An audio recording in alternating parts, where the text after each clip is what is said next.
Welcome to the Rockland School Building Committee meeting. As a reminder, all the portions of this meeting may be taped and aired at a later date on WRPS or other outlets. We can start. We can't do the approval of minutes because we don't have anyone here. So we'll do the MSPA board meeting update. So we met yesterday at the MSPA meeting. And it went extremely well. And I will let Lorraine, Emma, and Sean give you some of the details. So the good news, we're approved into schematic design, now, on the slide. Great news, they spoke well about the project, talked about the ed plan, talked about the enrollment, the decision in grades 1 through 4, all very positive. And just, we're moved into the next phase. Sean, if you have anything? Excited to move to the next phase. That's all. It was a good meeting. It's what we expected, so it's good when it all turns out as expected. So that's the good news. Not at the board meeting. In other meeting, sorry. Yeah, there's a facilities assessment subcommittee meeting that we reported on the last time we were here. That's the meeting where Dr. Cron gave his presentation on the ed plan, and the architects gave the presentation to the MSPA to give the details to that committee, and then based on their recommendation, it goes to board vote. So we do have some updates on the space summary. I'm going to let Emma and I will sort of walk through that. The space summary is this chart, which you may remember from the submission, which lists out all the number of classrooms in core academic and the media size in the media center and the dining commons. And we did receive comments from the MSPA on that, which we responded to. We had a call with them today to try and go over some of the comments because unfortunately sort of through the process they give you feedback at the feasibility study, but they don't give you a definitive, yes, we're going to support that, or no, we're not going to support this. And with our square footage being almost 10,000 square feet above the guidelines, selfishly we wanted to get a better handle on that, because if we have to cut 10,000 out at the end of schematic design, that's a big deal. So we'd rather understand now, is it in, is it out, and then inform you if they're paying for it. Is it in and they're paying for it, or are they not paying for it, and then it's a discussion. So we'll go over some of the items that we talked about specifically with them today. And while we won't be looking for a vote tonight, we will have to deal with this at the next meeting. So we will definitely need a vote at the next meeting for a quorum. Sure. So some of the spaces, they said that they would get back, they would talk to senior staff and have a discussion amongst the members of the MSPA and get back to us on some of these spaces. So in the art and music category, because you guys said you didn't want practice rooms, the district decided they didn't need them because you aren't doing instrumental teaching at that level. We didn't put in practice rooms. We did put in a music storage room for 300 square feet, but that's still 75 square feet under the allotted MSPA guidelines of square footage. And so in kind of the use it or lose it reimbursement policy, we can start to discuss whether we give it to music storage for additional space because it's just space on the table that's reimbursable. In admin and guidance, the SRO office for 150 square feet, they're going to check with us. We put it in the admin and guidance category, but they said if you recategorized it, there's a chance it may be reimbursable, but it was they didn't want to give us a definite answer. But understanding that for the district it is something that you guys want for the consolidation at such a large school, it'll stay on the space summary and we'll hopefully find out within a week or so. The coaches room for the math, STEAM, and reading specialists was also under consideration. They wouldn't commit one way or the other, so they're going to get back to us. And then for dining and food services, the district has decided to reduce the size of the cafeteria because there's going to be the 3 seatings instead of 2. And we had always kind of thought that that additional square footage could be put towards the neighborhood commons that are in each of the grade level neighborhood clusters. It's not certain whether they'll allow that. So we started having a conversation about whether or not we could put part of kind of the dining square footage as remote dining adjacent to the neighborhood commons and have it That then, be one it's a space. workaround to get, yeah. Essentially. But there may be, some architecture to support that, Mhm. that concept. But they're going to talk more to their staff, about what's occurred in other schools, and, hopefully we'll have some more feedback on that, because that's definitely a square footage amount that, if it's use it or lose it in that category and remote, dining isn't an option, then I think it then becomes a discussion about whether you want to increase your dining commons back up to the full size just to have that space, because it's 2,000 square feet of reimbursable square footage that you otherwise wouldn't be Would just having. walk, yep. And then the last one for the neighborhood commons, it gets a little tricky in the math, but basically for any of the general classrooms, you're allowed a range in square footage, 900 to 1,000 square feet. And they said that we could take, because we're doing 900 square foot classrooms, the formula that they used was 1,000 square, the top range is 1,000 square feet per classroom, so that's 100 square feet difference. And you can multiply that by the 32 general ed classrooms that you have, and use that total 3,200 square feet to put towards the neighborhood commons. Okay. And that would be reimbursed. And that would be reimbursed. So that still leaves a difference there, because the total square footage of the neighborhood commons is 7,200 square feet.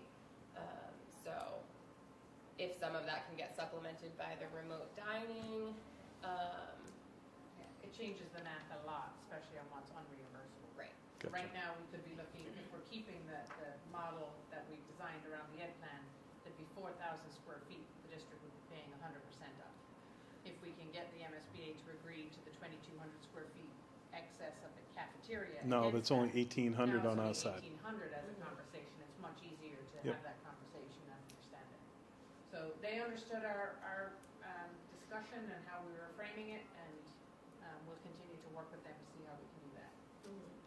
In the maker spaces, they reimburse for maker spaces for grades 3 to 5. Yeah, not 1 to 2. Because of the way the ed plan is written and because of this school, Dr. Ron has asked for a maker space for 1 to 2 and 3 to 4.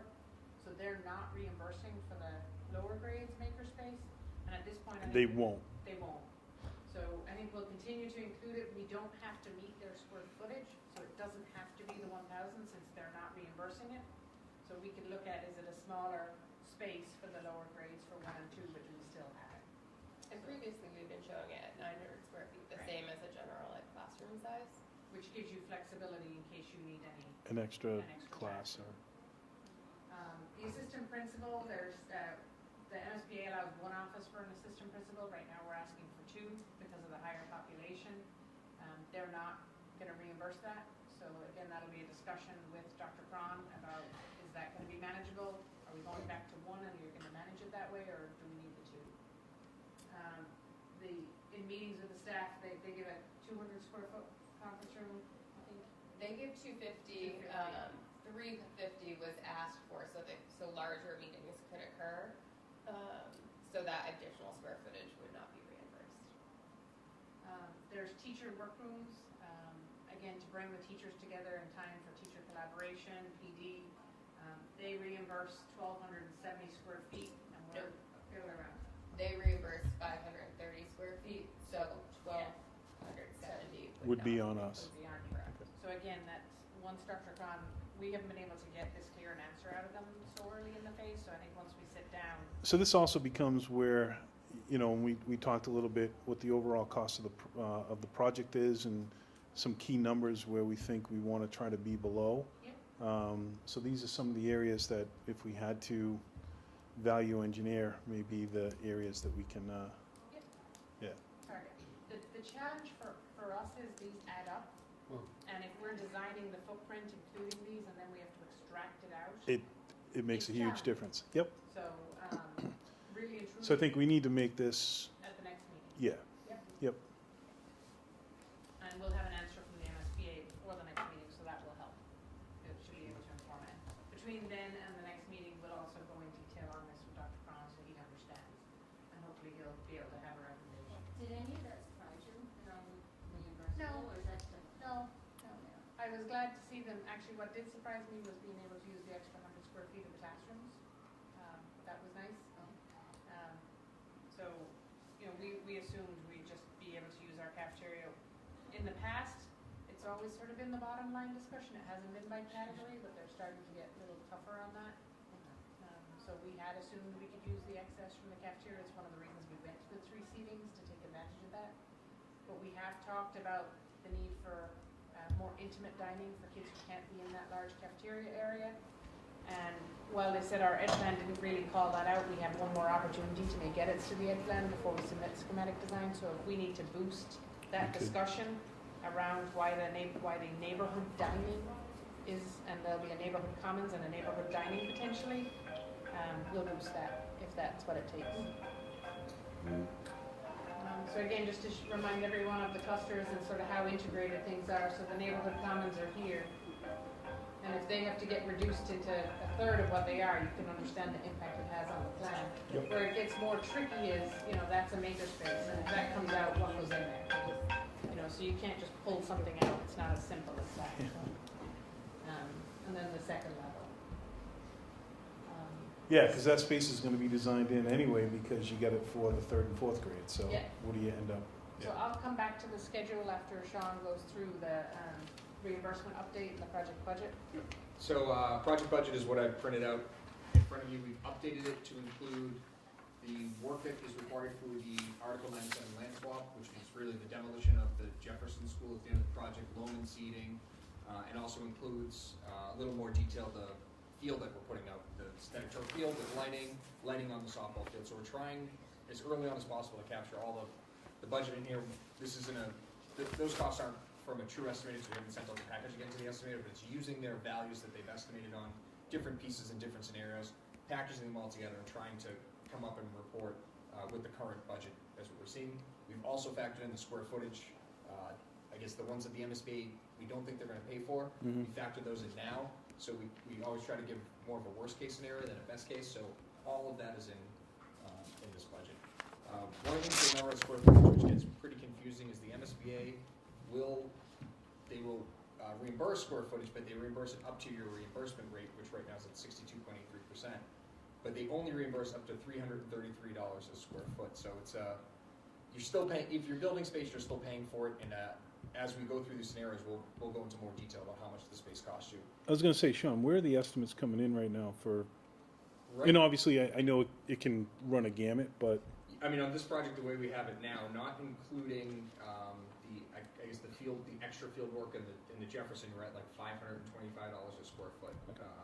Right in that range, the MSPA reimburses up to $333 dollars a square foot. So even if it's a reimbursable space, you're still paying $189.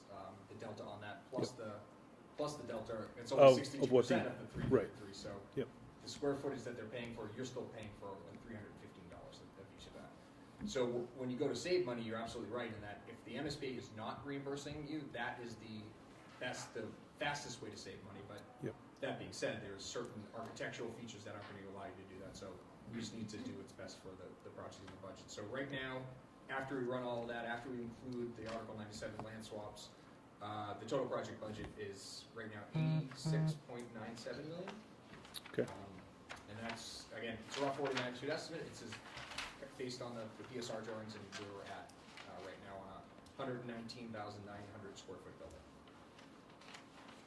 There's also another component is the reimbursement rate from the MSPA. I know we touched on this last week, but I think it's important to kind of keep reiterating so people understand where we were at, where we're at now, how we got there.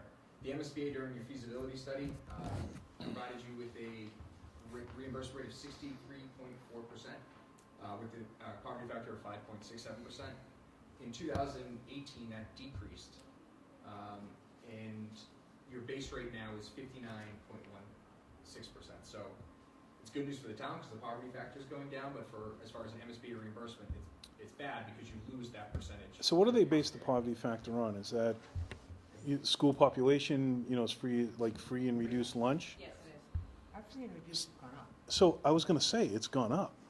So we did have a conversation with the MSPA about it, and they base it on the numbers. I believe they don't come up with these It's from numbers. the Department of Revenue. Right, so the Revenue DOR, or DESI? Revenue. So I wonder if DOR has some inaccurate information, because our actually numbers have gone up. because I do think if DOR does change it, then the MSPA would have to change it. They're following what DOR says, Okay, tells them, so that, can we, Yes. we'll follow up on that, yeah. but talking to them today, unfortunately, whatever they say the rate is, there really is no wiggle room in that. Yeah, because that's an interesting, because we actually have increased our free and reduced. So to have that drop from 5.67 to 1.42 is interesting Comparative, we're close to 50%. as a district. Okay, so I don't know how that factors in. I would say Yeah. that's pretty- Does that. But your base rate was 61.99 in 2007, and then there was special legislation that grandfathered a number of districts for the poverty factor, and Rockingham was one of those. So you got an increase during the feasibility study agreement from when you were first brought into eligibility to 63.4, but that is only for the feasibility study agreement. Right. That grandfathering will be gone in the next phase, so that's why you're back. So this is really what you're comparing, 61.99 to 59.16. Because the poverty factor was grandfathered in, Yeah. and that grandfathering in expired. It's gone, yes. So even though we went up, the grandfathering was gone, which is the net negative. So it's whatever the Department of Revenue, they look at the wealth factor, the poverty factor, and the percentage of free and school lunches. And it's from the Department of Revenue, so the MSPA Okay. has no control over Right, how- I yeah. got it now. I believe the legislation from the 2017 was if your poverty factor was higher, back to 2015, you pick the higher of the years. Yep. But if your poverty factor has actually gone up in 2018, that number should have gone up from, it shouldn't have gone down from Right. 1.4. Well, and that's, I guess we have to figure out what are the other parameters that they're using. So if it's strictly on free and reduced lunch, that has gone up, but there's other parts that have actually gone down. And that, Can so, you send me that slide, please? Sure. We gonna get the always whole- send it the next Yeah. day. Okay. we have the reimbursement sheets and we have the letter from the feasibility study that would actually be probably helpful, so I'll send that over to you as well. All right. Okay. And the one thing to remember is this doesn't get locked in until the project funding agreement, which right now is, I think it's late October. Yeah, So I think that DOR might go by Fiscal year. not calendar Fiscal year. So there may be an update and it may go down even more or it may go up. So something we have to keep in the back of Yeah. our minds that whenever we report these, we're reporting only on the most recent information in that. Yeah, and no, this- I'm not quizzing you, I'm not. yeah, no, the Yeah. just so you understand as we move forward, the MSPA reimbursement rate is actually a moving target I know, until that board date. So Yeah. right. it's just, we'll probably say it at every meeting, but it's just so if that happens, no one on this committee is surprised by it. Right. And other projects went up 4% yesterday. They, 4% added on to the policy, which is great. So, what yeah. project was that? Weymouth. Oh, it did, as of yesterday? Yeah, it went 'Cause down they had- it until- had gone They down. had gone down again, and then yesterday they went back up. There's an article today in Patriot Ledger about it. Really? July, that's it. So maybe we can. 4%. Yeah. even 4%. Okay. Think positive. That's But significant. we'll be running all the numbers based Mhm. on that unless something else changes in Changes. between, so it's important to let people know. Okay, And just for purpose of this document, 59.16 is your base rate. There's incentive points of 3.67%, so your rate right now is 62.83. That's your total rate. And that's shown in the document on page 2. And I didn't add that here because I didn't want to confuse it. It does. Okay. Yeah. These sheets and these numbers do get confusing, so we'll provide you with all the information, but for purposes of discussion, simplify it so that it's more easy to digest. I'm gonna jump back to the schedule. So just to give everybody a big picture schedule, here we are tonight, we're about to commence the schematic design phase. August 1st, we're submitting a package to the estimator, so we have a lot of work ahead of us between now and August 1st. August 27th, we'll get that pricing to you for your review. And the 29th, so August 27th is roughly a Tuesday. Right now, we've scheduled that Monday to be our estimate reconciliation. The 29th is not in your calendars currently, so that is something I'd like to get targeted to make sure we can get a quorum for that. That is to vote to approve the schematic design and to let us move to submit that to the MSPA. We have to submit the costs to the MSPA for review by September 1st, and the actual submittal is due on September 11th. And then and the board meeting that approves that submittal is October 30th. So, Okay. So August 29th is summer, I mean, it's getting close to I school know. time, so Yeah. hopefully- School Oh, yeah, being, sorry. school's in session. School's in session. That's School is in actually- section. That's good news. yeah. That means people might be back in town. So Yes, It's really important, any of those dates that we need votes on, it's, we have to be here. we have to make those dates. Yeah, and we gotta, And it doesn't have to be a Thursday night, if we need to make it a different night of the week, I just picked the Thursday for now, so. Right. well, no, we gotta have some conversations with some people that are on the committee that haven't been coming, and if they can't make the commitment, then they need to move on. So what you have in front of you is a memo that I will update regularly and send out. Right now, it's describing the decisions we need to make for SD, from building design, site design, interior and exterior design, MEP and sustainability. Yes? Before we go any further Yes. with this, Good. I see a lot of zeros. And I'm just, I like trying to- zeros. Yeah, right, but and I'm just wondering, you know, I look at HUD statements and see these all the time, so this is why my head is going like this. Why do we see a lot of zeros, like with insurance, and then we just have one estimated budget with a number without line items? I'm just asking that just to try to gather. It's more for simplicity at this point, breaking down an estimate and putting them into the buckets right now isn't, It's an eye chart. yeah, I'm just thought I'd ask. it's the summary level, so when we get estimates and, so for right now, even for like the OPM or architect services, we don't know where all the design cost is going to lay, but we do know that the MSPA reimburses 10% of architect design fees and 3.5% of OPM, so that's what we carry. And where those buckets, where we put that money is determined by the project and the schedule and lots of different factors, so at this point, rather than arbitrarily assigning stuff to different line items, we think it's easier just to do high level. This is the chunk of money, and it sits in this general area, and then more to make it simple and less confusing. But if it confused you, I apologize. No, I'd rather know now. And And some will there items be a will have time when we zeros. do have a breakdown of line items, and Oh, that will yeah. probably be closer towards the For end. the SD submission, it has Yep. to be filled in. Perfect. And some items will remain zero. Like, we're not gonna be going CM at risk. Right. So pre-construction services will always be a zero. Gotcha. We're not buying any land, so there's no land buying or, costs associated. So there will always be some zeros. Speaking of the land, this is Sunday, Which is a Sunday? September 1st. Oh, good. Well, that's 10 days, so then we'll have You to gonna do work that it, weekend? we'll have to do it the day before. I just backed out the 10-day requirement. No, that's a That's submission. us to submit to the MSPA. We just need to do it within a time frame. So if we're gonna approve that on the 29th, you're gonna have to submit that on the 30th, so do we I don't think change? it'll be ready. What it, Yeah, At this yeah. meeting, Okay. when you Oh, vote on yeah. it, it'll be ready. okay, Oh, yeah. All right. And all we're submitting on the first of the costs. right, It's in a memo on the costs. Okay. That's it. It's not All the right. full schematic design report. okay. So back to, I'm sorry, just on the cost estimates, can you just explain that process to me a little bit? sure. So there's two professional cost estimators. We hire one, PMA hires one. We produce a document, drawing specifications, additional memos, anything that might be important. We send those off to two professional cost estimators. They independently estimate the project. We Yep. then come back to what we call a reconciliation meeting, which we typically hold at our office. It typically runs 8 to 10 hours, Right. depending on how far apart they are. They must be Yep. within 5% of each other for most categories, or we can't submit it to the MSPA.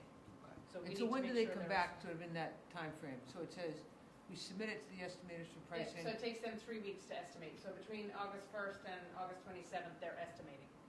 Okay, So they need 3 weeks to do an estimate. okay.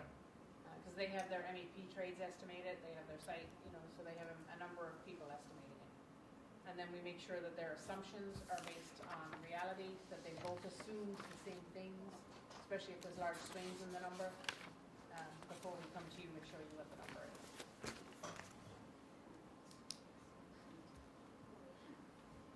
You use one company, they have all sub-consultants, correct? Or some of them have it in-house. Oh, like SMA? Well, Oh, no, they have to be No, I'm independent. just using- not in our house, like in No, their I know house. you don't do the rest of me, Yeah. I'm just kidding about that. Okay. So back to this for just a moment. So these are the decisions that we need to make. We found in the past that doing it at a committee level, making these decisions at a Too committee much. level is really difficult. So we'll look to do Yep. subcommittees. So I've broken up subcommittees on the next page. And then what I will look for is I will look for Rick, you and Alan to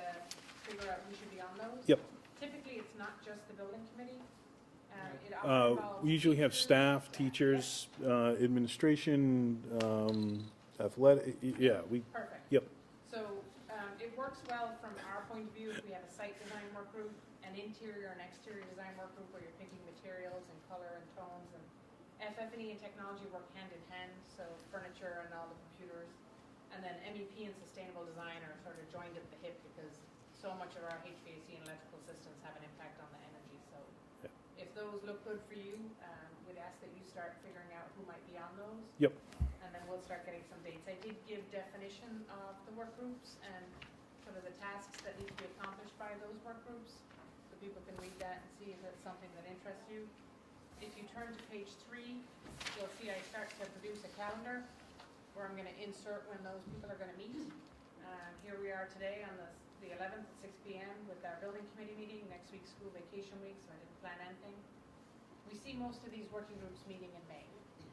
We're gonna get back in front of all the educators. We wanna sit down with the plans with them, talk through adjacencies, make sure we understand all the nuances of what needs to be in their spaces. We'd like to do those first, so I'm gonna coordinate with Dr. Cron. We'll have 3 days of meetings back here, like we did in the feasibility stage, meeting with all the teachers again. And then sometime in May, I'll plug in dates when we can get these work groups together. They typically meet during the day. As long as there's not a quorum, they don't have to be posted, but if you're gonna have a quorum of the members, then you do have to post them. Don't think that would be an issue. Yeah, I mean, they're typically working groups, not subcommittees, but then you have to be careful of how many people. And, Yeah, we wouldn't, of the so building from the, principal. we'd make sure that we wouldn't, So you can't have that many members from the committee as part of that working group. So then we will hold a sustainable design charrette. We often call it an eco charrette. It is open for the community, it's open for students. We really try and get students and teachers to be involved in that. We've found that if we host that between 2 and 4, we get the best attendance from the students. It's not always great for the community, so I think I'll look to you for some guidance on the best timing. Some students don't want to come back, or they have athletics and they're going to be busy gone to that, so they don't, it's hard to get participation. But really, they become the most lively charrettes when you do have the students, because they're the ones who are going to be, looking at the sustainability issues in the future. And they could be middle schoolers, they don't necessarily have to be the elementary schools, but we'd like to get some of the elementary schoolers Okay. at that. But that should follow our MEP sustainability work Usually. group meeting, it should be after that. I've plugged in the dates that they're set right now for the building committees. I've also included the dates of our submissions, so people understand. And I included the Thursday, the 29th meeting in there Right now. on there, excellent. So as meetings get scheduled, I'll plug it in, I'll send this out via email for update, and if we find that we need another building committee meeting here or there to get decisions made so we can keep moving forward, we'll let We'll you throw them in. Okay. So if you wanna, through Patty or Donna, get me a list, I'll put the names of the members right in here and reissue it. And I typically will issue this weekly unless there's been any changes.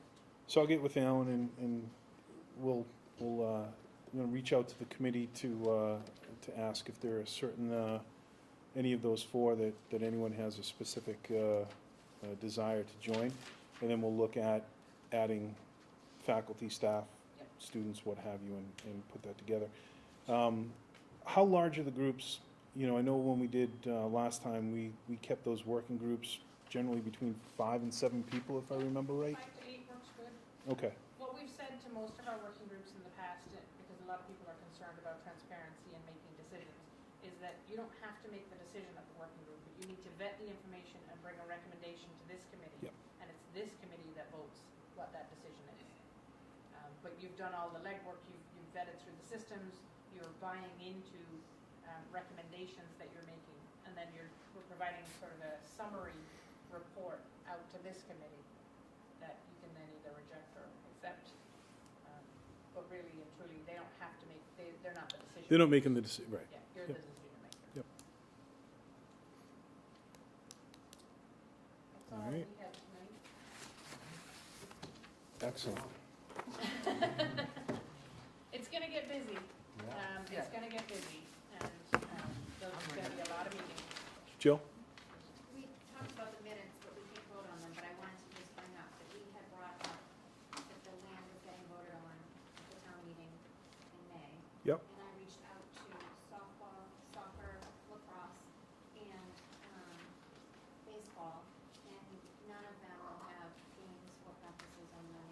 Okay. It will be done by 6:30, so parents can drop off the little ones and get to the town meeting. Good. And as a town, we want to sort of push that.